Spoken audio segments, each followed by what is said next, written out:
यह महत्वपूर्ण विषय जिसे लेकर के आज यहां पर यह समन्वय इंडस्ट्री एकेडमिया कोलैबोरेशन की कार्रवाई कैसे आगे बढ़ सकती है और खास तौर पर आज के उन ज्वलंत मुद्दों को लेकर के जो दुनिया की आवश्यकता है, समाज की सुरक्षा से जुड़ा हुआ है और एक कॉमन मैन के जीवन स्तर को ऊपर उठाने का है। Artificial intelligence, cyber security and sustainability, इन तीन महत्वपूर्ण पिलर्स को लेकर के यहां पर अलग अलग टेक्निकल सेशन चलेंगे और उन सभी मुद्दों पर चर्चा होगी जिन मुद्दों को लेकर के आज एक सामान्य नागरिक, समाज, देश और दुनिया जिनके बारे में चिंतित भी है और जिनसे लाभान्वित होकर के अपने आप को आगे बढ़ाना चाहती है। इन महत्वपूर्ण मुद्दों पर चर्चा करने के पहले हमें कुछ बिंदुओं पर जरूर दृष्टि डालनी चाहिए।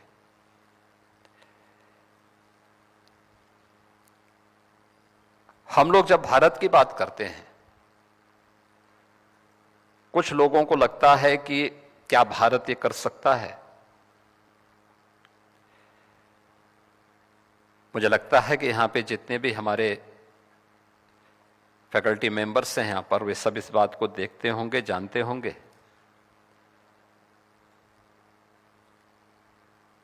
कि पूरी दुनिया के अंदर, दुनिया की अर्थव्यवस्था में 17वीं सदी तक भारत का जो हिस्सा था वह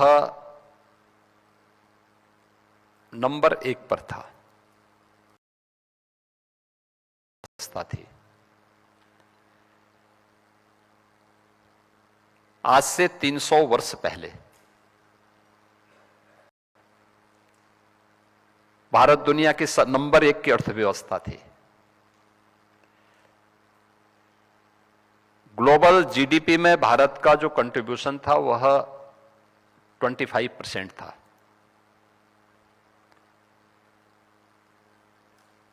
एक सदी के बाद भारत नंबर 2 पर आया, चीन नंबर 1 पर आ गया था। लेकिन पिछले 150-200 वर्षों के अंदर ऐसा क्या कुछ हुआ कि भारत लगातार नीचे आया। 1947 आते आते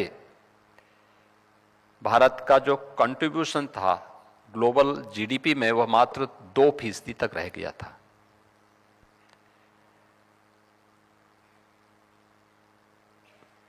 पिछले 11 वर्ष में आपने बदलते हुए भारत को देखा है। ये बदलता हुआ भारत जो आज फिर से दुनिया की सबसे बड़ी तेजी के साथ उभरती हुई अर्थव्यवस्था में से एक है, आज दुनिया की चौथी बड़ी अर्थव्यवस्था बन चुका है और अगले 2 वर्ष में भारत दुनिया की तीसरी बड़ी अर्थव्यवस्था बनेगा। तीसरी अर्थव्यवस्था के बाद दूसरी अर्थव्यवस्था बनने का जो समय होगा उसमें इन सब का योगदान होना है।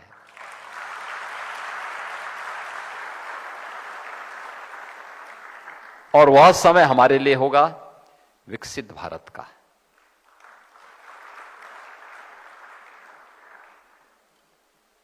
विकसित भारत के बारे में जो बातें प्रधानमंत्री जी ने रखी हैं, विकसित भारत केवल विकसित भारत नहीं होगा, आत्मनिर्भर भारत भी होगा। आत्मनिर्भरता जीवन के प्रत्येक क्षेत्र में, क्या कृषि का क्षेत्र हो, क्या टेक्नोलॉजी का क्षेत्र हो, क्या जीवन की उन सभी आवश्यकताओं की दृष्टि से जिसको लेकर के आज भारत जिन चुनौतियों का सामना कर रहा है, जो चुनौतियां हमारे सामने हैं, उन चुनौतियों का सामना करने के लिए हम लोगों को कैसे कार्य करना है, इस पर अवश्य हमें विचार करना होगा। और यह इसलिए भी महत्वपूर्ण है, भारत ने इससे पहले ये सब करके दिखाया है। आज जब मैं आईआईटी कानपुर में आया हूं, आईआईटी कानपुर का अपना एक गौरवशाली इतिहास रहा है और पिछले लगभग 6 दशक में आईआईटी कानपुर ने देश के अंदर टेक्नोलॉजी के क्षेत्र में देश को बहुत कुछ देने का प्रयास किया है। अभी मैं पिछले सप्ताह नोएडा के एक सेंटर में गया था।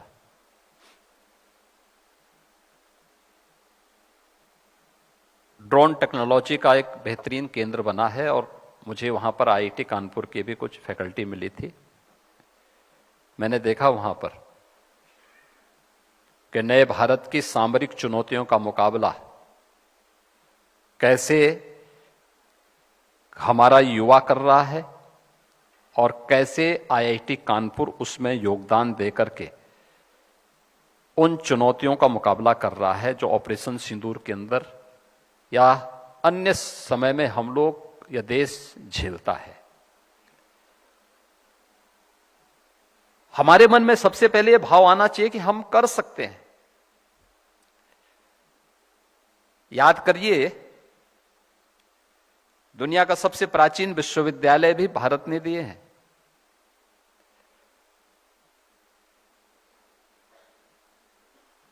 अभी मैं यहां पर आने के पहले मैंने एक एरियल सर्वे किया। यहां के सेंटर ऑफ एक्सीलेंस मिडटेक का जो एक सेंटर बन रहा है,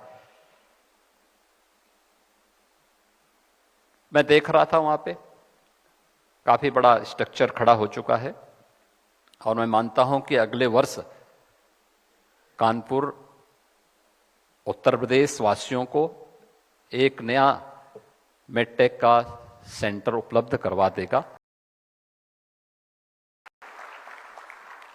मैं इस बात को उस समय भी इस बात को अनुभव कर रहा था कि ये चीजें बहुत पहले होनी चाहिए थी। याद रखना, आज का समय प्रतिस्पर्धा का है। हम अगर पीछे छूट गए तो पीछे वाले की गिनती बहुत कम हो पाती है। जो पहले नंबर पर है उसके बारे में लोग मानते हैं, उसी को लोग सोचते हैं। दुनिया के प्राचीनतम विश्वविद्यालय तक्षशिला का एक उदाहरण आपके सामने में रखना चाहूंगा। तक्षशिला प्रभु श्री राम के अनुज भरत के पुत्र के नाम पर, तक्ष के नाम पर उस सिटी का नाम बना और उस विश्वविद्यालय की स्थापना होती है वहां। तक्षशिला विश्वविद्यालय जिसने भारत को सुश्रुत और चरक जैसे आयुर्विज्ञान से जुड़े हुए, आयुर्वेद से जुड़े हुए विद्वान दिए थे। वहां पर अपना अध्ययन करने के लिए जीवक नाम का एक वैद्य भी गया था। वो वैदिकी की शिक्षा लेने के लिए वहां गए थे। काफी दिनों तक वहां रहे। अध्ययन पूरा करने के बाद वह अपने आचार्य के पास जाते हैं, कहते हैं कि मैं बहुत दिन यहां रह चुका हूं, अब मैं वापस जाना चाहता हूं। क्या मैं अपने क्षेत्र में वापस जाकर के, अपने देश में वापस जाकर के इस क्षेत्र में अपने ज्ञान से लोगों को लाभान्वित कर सकता हूं? तो आचार्य ने उन्हें कहा कि भाई मैं परमिशन एक शर्त के साथ दूंगा कि जाइए, ये सामने वन है, इस वन में उस वनस्पति को ढूंढ के लाओ जिसमें औषधीय गुण न हो।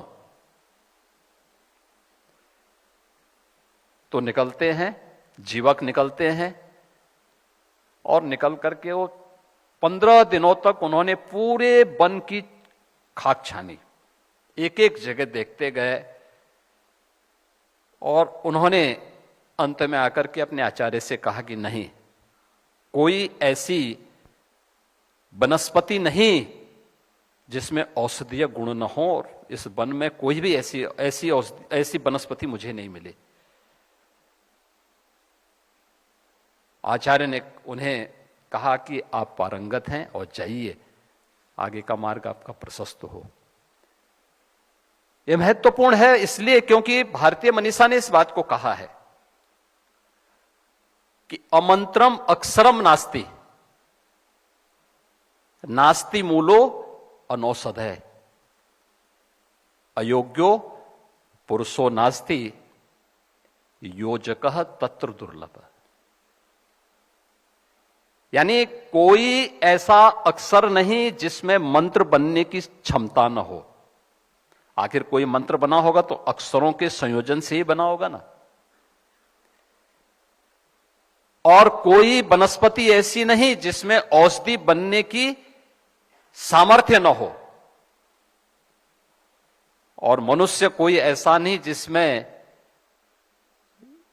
योग्यता न हो। अगर मनुष्य अयोग्य है, अगर वनस्पति औषधि के योग्य नहीं है, अगर अक्षर मंत्र बनने के योग्य नहीं है, तो ये मान करके चलिए कि कोई योजक नहीं है, जोड़ने वाला नहीं है। और मुझे लगता है कि आईआईटी जैसे संस्थानों के पीछे की मंशा यही है कि वह उस योजक के रूप में काम कर रहे हैं, और ये समन्वय का कार्यक्रम उस योजक के रूप में एक नई कड़ी की, एक नई भूमिका का निर्वहन करने के लिए आज यहां पर आयोजित है। अक्सर हम देखते हैं, अक्सर हम इस बात को देखते हैं, अनुभव करते हैं, संस्थाएं अपने आप में एक टापू बन गई।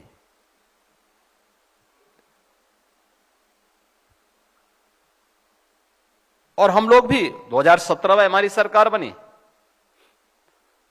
पहले 3 वर्ष तक हम लोग भी बहुत ज्यादा संस्थाओं से हम लोगों का कनेक्शन नहीं था। लेकिन जब 2020 में कोविड ने अपनी दस्तक दी, तब हम लोगों की भी आंखें खुली कि भाई हमें कुछ इसमें देखना चाहिए। और तब आईआईटी कानपुर के साथ हमारे फिर बेहतरीन संबंध बने। क्योंकि लोग बोलते होंगे कि कोविड का आईआईटी कानपुर से क्या संबंध है, तो प्रोफेसर मनिंद्र अग्रवाल जी के द्वारा जब अपने मैथमेटिकल डायग्राम उनके द्वारा कोविड के दिए जाते थे, हम लोग इन सभी डायग्राम को स्वाभाविक रूप से हमारे कार्यक्रम का हिस्सा बनता था, और हम लोग उन सबको जगह जगह भेजते थे।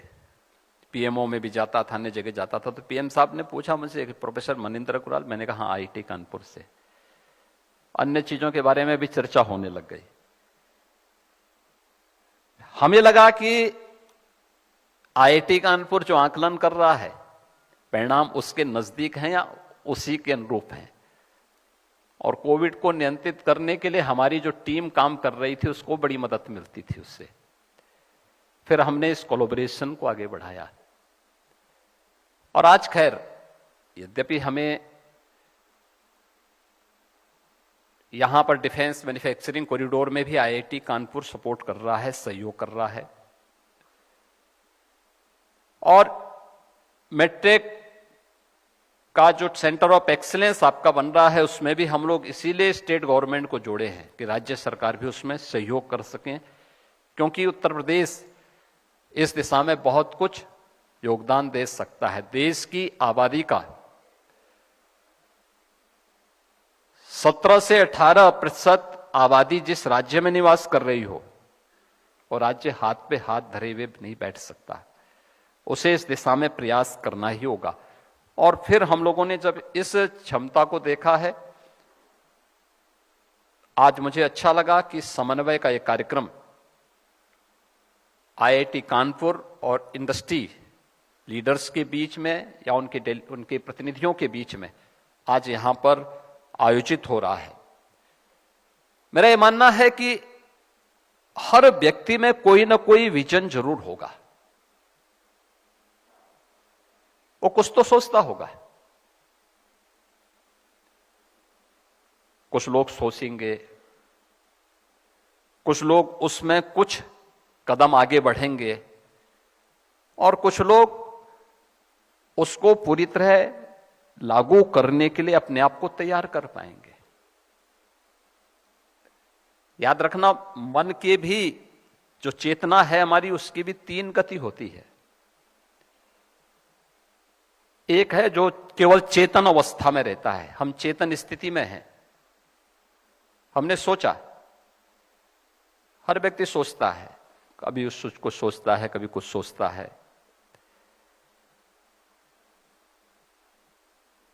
व्यक्ति के जो विचार आते हैं उसके चेतन मन के भी हो सकते हैं और उसकी उस दूसरी अवस्था के भी हो सकते हैं, जिसे आप अचेतन मन कह सकते हैं। लेकिन एक मन वह भी है जिसका उपयोग मनुष्य नहीं कर पाता है, बहुत बिरला ही उसका उपयोग कर पाता है, और वह है अचेतन मन। बहुत बड़ा मस्तिष्क का आपका बहुत बड़ा हिस्सा ऐसा है, और जिसको धीरे धीरे करके आज उसके कुछ पार्ट को आज हम आर्टिफिशियल इंटेलिजेंस के रूप में उपयोग कर पा रहे हैं, जिसके बारे में भी हम लोग स्वयं जिसके बारे में कार्य नहीं करने देना चाहते। मन को बहुत दबाव डालने में हम लोग घबराते हैं, तो उसका उपयोग वहां से हो रहा है। लेकिन हमें इस बात को याद रखना होगा कि टेक्नोलॉजी मनुष्य के लिए है, मनुष्य टेक्नोलॉजी के लिए उस हद तक नहीं है कि वो हमें हाँकने लग जाए, हमारे द्वारा चालित हो, हम उसको चलाएं मानवता के हित में, अपने देश के हित में। और उस दिशा में प्रयास अगर हमारे होंगे तो उसके परिणाम भी हम सबके सामने आएंगे। मुझे याद आता है, मैं जिस परंपरा से आता हूं, हमारे जी ने कहा था कि पिंड माही ब्रह्मांड समाया है, यानी जो कुछ भी इस संपूर्ण ब्रह्मांड में है वह सब कुछ आपके शरीर में है। उसको ढूंढने की आवश्यकता है, उसको देखो तो। हमारा शास्त्र भी कहता है यथ पिंडे तत् ब्रह्मांडे,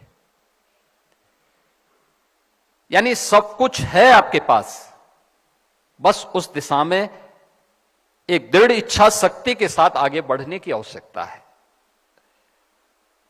और आईआईटी कानपुर इसलिए भी क्योंकि देश का पहला कंप्यूटर तो आईआईटी कानपुर ने दिया था, और इसीलिए जब क्वांटम कंप्यूटिंग की बात आई तो मैंने सबसे पहले आईआईटी के डायरेक्टर को फोन किया। मैंने कहा एक पत्र मुझे तत्काल बना के भेजे, इसको तत्काल हमें आगे बढ़ाना है। और मुझे प्रसन्नता है कि आज क्वांटम कंप्यूटिंग में भी आईआईटी कानपुर कार्य कर रहा है।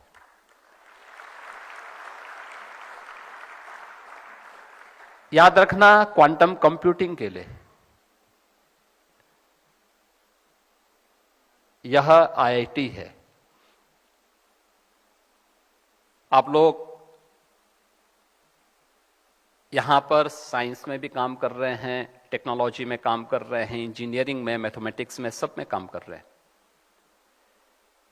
मैथमेटिक्स का कर्माकर थ्योरी भारत की ही एक गणितज्ञ ने दी है,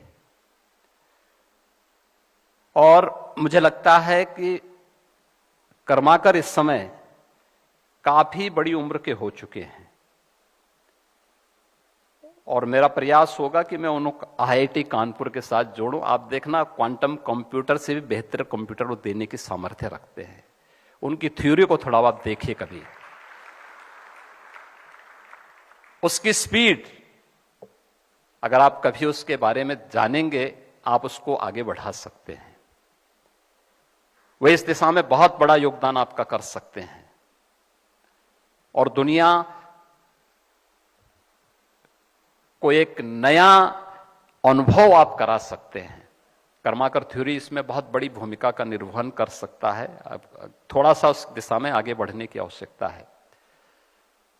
लेकिन आज इंडस्ट्री की जो आवश्यकता है, इन 3 महत्वपूर्ण विषयों को लेकर के हमने पिछले 8 साढ़े 8 वर्ष के अंदर प्रधानमंत्री मोदी जी के नेतृत्व में उत्तर प्रदेश के अंदर, आप में से ज्यादातर लोगों ने उत्तर प्रदेश को बदलते हुए देखा होगा, और उत्तर प्रदेश के अंदर पिछले 8 साढ़े 8 वर्ष के अंदर जो कुछ भी हम परिवर्तन करने में सफल हुए हैं, आदरणीय प्रधानमंत्री जी के मार्गदर्शन में, उनके विजनरी लीडरशिप में हम लोगों ने उस दिशा में जो कार्य बढ़ाए हैं, उसके बेहतरीन परिणाम भी हम सबके सामने आए हैं। हम मानते थे 2017 के पहले एक निराशाजनक वातावरण था। लोगों के मन में लगता था कि ये सब नहीं हो सकता है। देश के अंदर भी धारणा बन चुकी थी कि उत्तर प्रदेश सुधरने वाला नहीं है। उत्तर प्रदेश की जो चुनौतियां थी वे सबके सामने थी। याद करिए, उत्तर प्रदेश, मैंने आपको बताया ना, भारत तो 1947 में आते आते उसका वैश्विक अर्थव्यवस्था में केवल 2% योगदान रह गया था। लेकिन भारत की अर्थव्यवस्था में उत्तर प्रदेश 1947 में भी और 1960 के दशक में 14% योगदान अकेले उत्तर प्रदेश करता था। लेकिन 1960 के बाद लगातार डाउनफॉल पे गया, लगातार गया। 2017 तक आते आते इसका जो कंट्रीब्यूशन था वो 7 से 8% के आसपास रह गया था।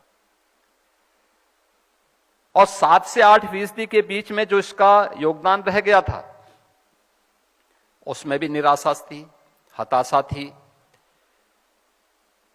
कोई इंडस्ट्री आना नहीं चाहती थी।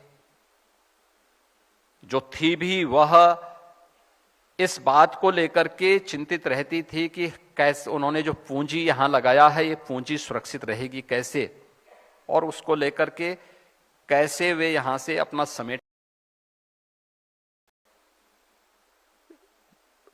युवाओं में निराशा थी। प्लान हो रहा था, पहचान का संकट था। और आजादी के समय जो प्रदेश देश का सबसे समृद्ध प्रदेश था, यानी 1947 और 1960 तक उत्तर प्रदेश देश का, भारत की जो कुल अर्थव्यवस्था थी उसमें नंबर 1 पर उत्तर प्रदेश आता था। हम 16-17 तक पहुंचते पहुंचते उत्तर प्रदेश 8वीं अर्थव्यवस्था रह गया, बीमारू राज्य हो गया। लोगों ने हमारे राज्य को ही बीमारू कर दिया। और मुझे प्रसन्नता है ये बताते हुए कि हमने पिछले 8 वर्ष में उत्तर प्रदेश की टीम ने उत्तर प्रदेश वासियों के साथ मिलकर के जो प्रयास प्रारंभ किया है, आज उत्तर प्रदेश देश की फिर से नंबर 2 की अर्थव्यवस्था बन चुका है। बेहतरीन इंफ्रास्ट्रक्चर के साथ हम उभर रहे हैं। हर एक फील्ड में उत्तर प्रदेश ने कुछ मानक गढ़े हैं। उत्तर प्रदेश आज देश के अंदर सबसे तेज अर्थव्यवस्था के रूप में अपने आप को स्थापित करने में सफल हुआ है। क्या सुरक्षा का हो, क्या अर्थव्यवस्था का हो, चाहे इन्वेस्टमेंट का हो, हर एक क्षेत्र में उत्तर प्रदेश ने कुछ नए मानक गढ़ने के प्रयास किए हैं।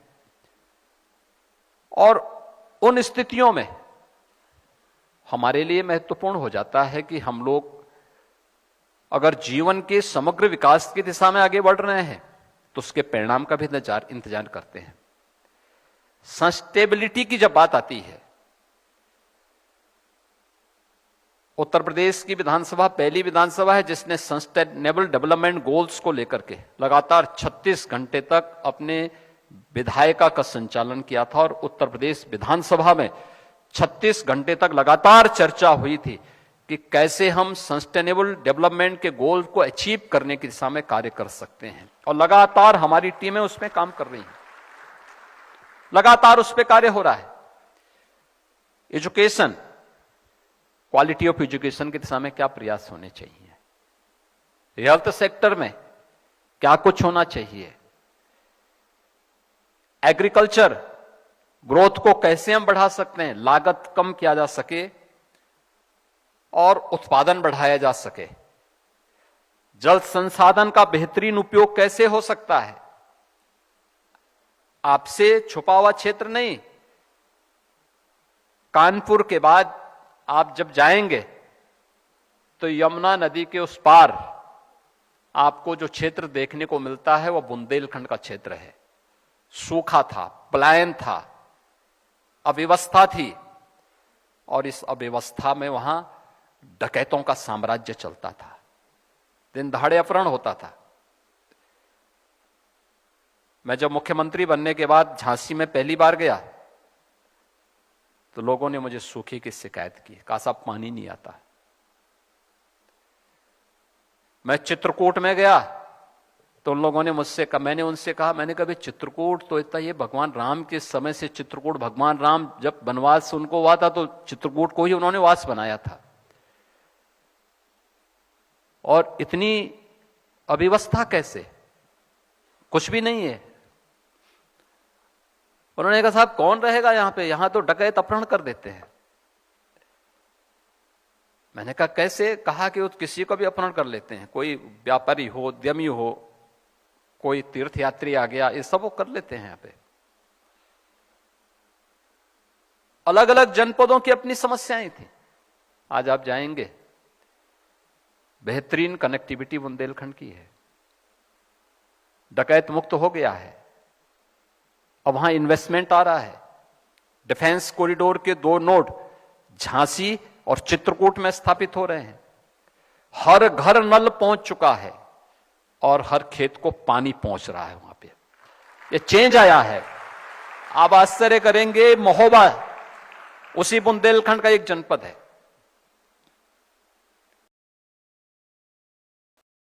पेयजल की एक सिंचाई की स्कीम थी, 30 सालों से लंबित थी। हम लोगों ने एक समय सीमा में उसको पूरा किया। पूरा करने के बाद हमने एक टीम को लगाया। हमने कहा भी देखो इस स्कीम के आने के पहले, स्कीम के आने के बाद क्या परिवर्तन हुआ है वहां के किसानों के जीवन में, आम नागरिक के जीवन में। और जब परिणाम मेरे सामने आए, आप आश्चर्य करेंगे कि एक किसान जो वहां पर अपना 1 बीघा लैंड 5,000 रुपए कमाता था साल में, आज वही किसान 50,000 रुपए साल में कमा रहा है। ये 10 गुने की जो वृद्धि हुई है, ये केवल एक किसान की आमदनी में नहीं हुई है, उत्तर प्रदेश की आमदनी में हुई है, राज्य की आमदनी में हुई है, नेशनल जीडीपी में उसने योगदान दिया है। ये विकसित भारत के लिए हर एक सेक्टर को हमें चिन्हित करना पड़ेगा। पर्यावरण के लिए क्या कुछ हम करना चाहते हैं,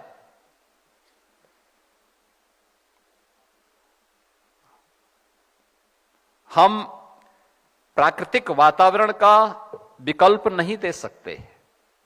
याद रखना, वह सस्टेनेबिलिटी के लिए वह अत्यंत महत्वपूर्ण भूमिका का निर्वहन करेगा। और उत्तर प्रदेश देश का पहला राज्य है जिसने पिछले 8 वर्ष में 240 करोड़ वृक्षारोपण के एक रिकॉर्ड को बनाया है पूरे देश के अंदर। हर वर्ष बरसात का समय आता है और हर एक जगह हलचल शुरू होती है। आज फॉरेस्ट रिसर्च इंस्टीट्यूट भी इस बात को स्वीकार करता है कि उत्तर प्रदेश में फॉरेस्ट कवर बढ़ा है, फॉरेस्ट कवर भी बढ़ा है। यानी सस्टेनेबल डेवलपमेंट के वे सभी 16 गोल्स को अचीव करने की दिशा में जो प्रयास प्रारंभ हुए हैं, आज उसका परिणाम है कि 6 करोड़ लोग उत्तर प्रदेश के अंदर गरीबी रेखा से उभर करके आज एक सामान्य नागरिक के रूप में जीवन यापन कर रहे हैं। उन्हें भी अच्छा जीवन, क्वालिटी ऑफ लाइफ के बारे में वे भी सोच सकते हैं, खुशहाल जीवन के बारे में वे भी सोच सकते हैं। यह परिवर्तन लाया जा सकता है। साइबर सिक्योरिटी के बारे में हम बेहतरीन रिजल्ट दे सकते हैं। आज सबसे ज्यादा हमारे सामने चुनौती है साइबर सिक्योरिटी के क्षेत्र की। सबसे ज्यादा मामले आ रहे हैं और राज्य सरकार ने भी उस दिशा में कुछ कदम बढ़ाए। पिछले 8 वर्ष के दौरान हम लोगों ने, जब हम लोग आए थे, केवल हमारे पास 2 थाने थे। एक थाना था गौतम बुद्ध नगर में, एक लखनऊ में, और दोनों भी क्रियाशील नहीं थे। हम लोगों ने आने के बाद सबसे पहले 75 के 75 जनपदों में एक साइबर सिक्योरिटी से जुड़ा हुआ साइबर थाना की स्थापना की। फिर हमारे जो 1583 थाने थे राज्य भर के, इन सभी में साइबर हेल्प डेस्क भी दिया। और उत्तर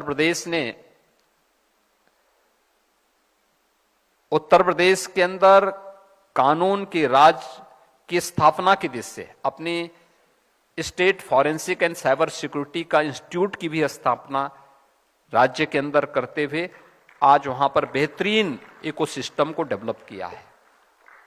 लेकिन अभी इसमें बहुत कुछ किए जाने की आवश्यकता है।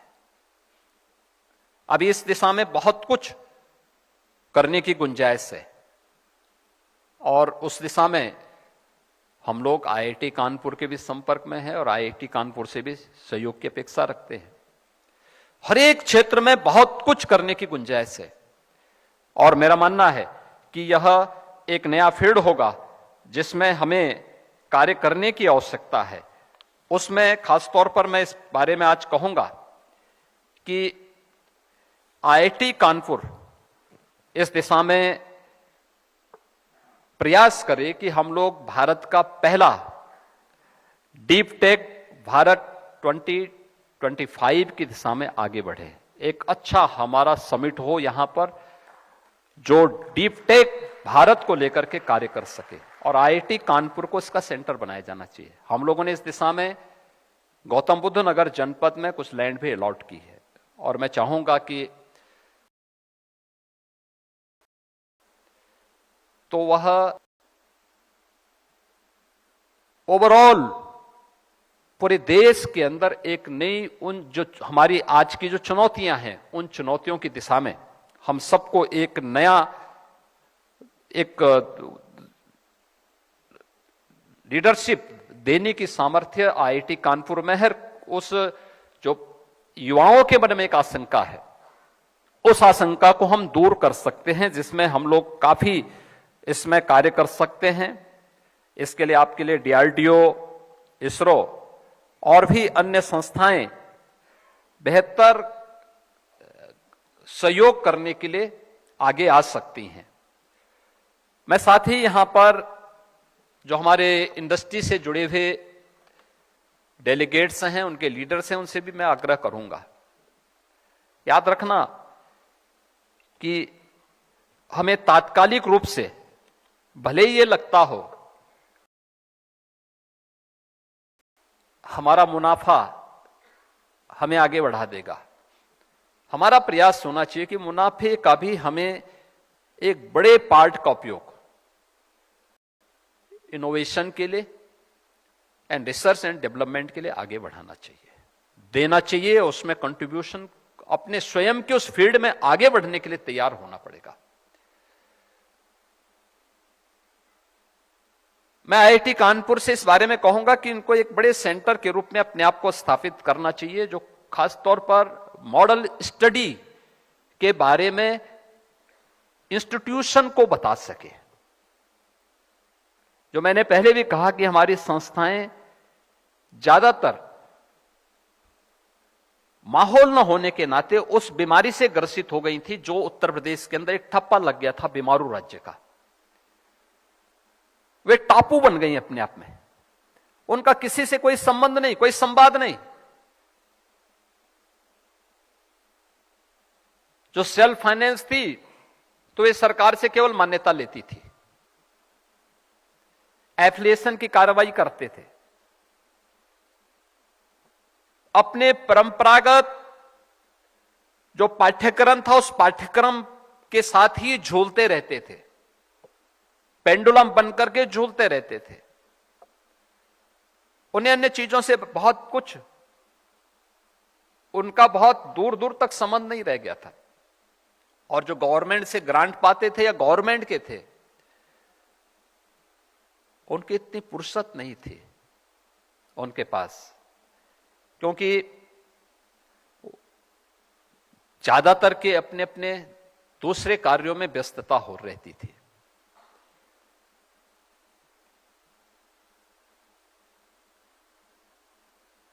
यहां पर मॉडल स्टडी के लिए कोविड कालखंड में हम लोगों ने प्रोफेसर मनिंदर अग्रवाल जी के नेतृत्व में यहां पर एक टीम को इसके बारे में कहा था कि उत्तर प्रदेश के अंदर कोविड मैनेजमेंट पर जो कार्य हुआ है, आप इस पे एक स्टडी करिए। मॉडल स्टडी यहां पर आईआईटी कानपुर ने किया था और अच्छी दिशा में बढ़ा था। हमें अभी इस दिशा में बहुत कुछ करना होगा। जो मैंने आपको बताया था ना, चेतना के जो अलग अलग आयाम हैं, ये भी आपको उसी दिशा में आगे बढ़ाते हैं। जो चेतन मन है वो आपकी मॉडल स्टडी का माध्यम बन सकता है, और चेतन मन है वहां आपके इनोवेशन का आधार बन सकता है, और अचेतन मन है वो आपका R&D का एक बहुत बड़ा टैंक बन सकता है। एक थिंक टैंक के रूप में आप अपने आप को स्थापित कर सकते हैं। और जिस दिन इन तीनों में बेहतरीन कोलैबोरेशन हम कर पाएंगे, उस दिन भारत फिर से 1947 में प्रधानमंत्री जी के विजन के अनुरूप विकसित भारत के रूप में, आत्मनिर्भर भारत के रूप में और दुनिया की नंबर 1 अर्थव्यवस्था के रूप में अपने आप को स्थापित कर पाएगा। जो 300 वर्ष पहले जो भारत के पास जो सामर्थ्य थी, जो शक्ति थी, उसको भारत फिर से अर्जित कर सकता है। उसको अर्जित करने की दिशा में हम सबको एक सामूहिक प्रयास करना होगा। और यह समन्वय का कार्यक्रम, जिसमें एकेडमिया, इंडस्ट्री एक मंच पर आकर के इन मुद्दों पर, खासतौर पर artificial intelligence, cyber security and sustainability के क्षेत्र में हम लोगों को क्या कुछ करना है, तीनों मिलकर के जिस अभियान को आगे बढ़ाना चाहते हैं, ये चीजें और बेहतर तरीके से आगे बढ़ पाएंगे। मैं आज के इस अवसर पर समन्वय के इस कार्यक्रम के लिए आईआईटी कानपुर को हृदय से धन्यवाद देता हूं, और मुझे विश्वास है कि यहां से जो मंथन होगा, उस मंथन को किसी एक निष्कर्ष पर आप सब पहुंचाने में सफल होंगे। आप सबके प्रति मेरी शुभकामनाएं हैं। धन्यवाद। जय हिंद।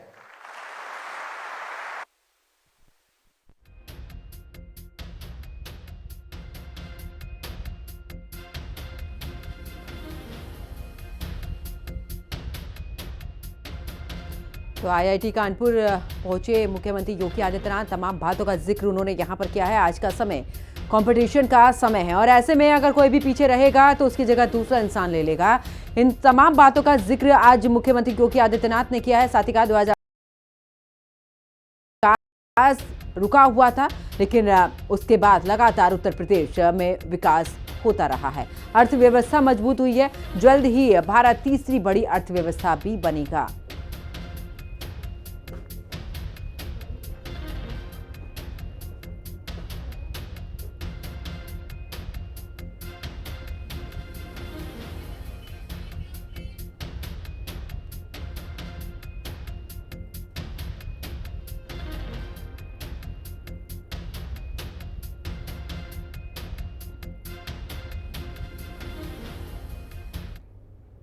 खबरों में आगे बात करते हैं, जहां